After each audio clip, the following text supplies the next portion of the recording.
প্রকৃত অর্থে আপনারা জানেন যে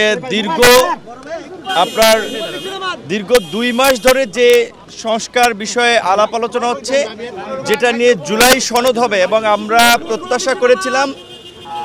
প্রত্যাশা করেছিলাম যে জুলাই সনদের আইনগত একটা ভিত্তি এই ঘোষণাপত্রে থাকবে, কিন্তু কার্যত জুলাই সনদ নিয়ে কিন্তু ঘোষণাপত্রে খুব বেশি কিছু বলা হয় নাই। এবং আমরা যেটা বারবার বলছিলাম যে সংস্কারের অন্তত প্রয়োজনীয় বিষয়গুলো বাস্তবায়ন, যেগুলো নির্বাচনের আগে সেগুলো নির্বাচনের আগে হবে, এবং যেগুলো নির্বাচনের পরে সেগুলো নির্বাচনের পরে হবে। কিন্তু ঘোষণাপত্রে আমরা লক্ষ্য করেছি যে যেটা বলা হয়েছে যে আগামী সংসদ বাস্তবায়ন করবে। সেই ক্ষেত্রে আসলে আমাদের যে একটা বৃহত্তর রাষ্ট্র সংস্কারের জন আকাঙ্ক্ষা ছিল, সেটা কিছুটা একটা অনিশ্চয়তা তৈরি হয়েছে যে আসলে সামনের সংসদ কিংবা যারা সরকার গঠন করবে সেটা কতটুকু কি বাস্তবায়ন করবে।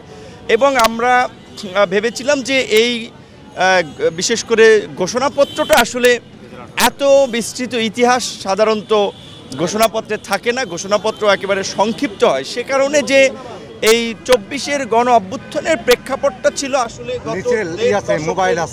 ফ্যাসিবাদের আপনার অত্যাচার, নির্যাতন, গুম, খুন এবং 2018 সালের ঐতিহাসিক কোটা সংস্কার আন্দোলন এবং নিরাপদ সড়ক আন্দোলন দেশের তরুণদেরকে জাগ্রত করেছে, যার ফলে এই 24-এর বৈষম্য বিরোধী আন্দোলন থেকে শেষ পর্যন্ত একটা গণ অভ্যুত্থান হয়েছে।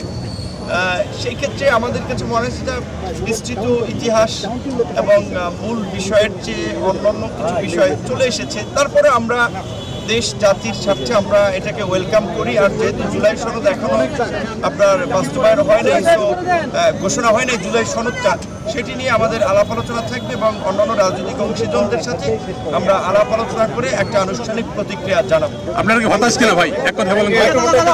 আমরা আসলে বলতে গেলে খুশিও না অখুশিও না, এরকম একটা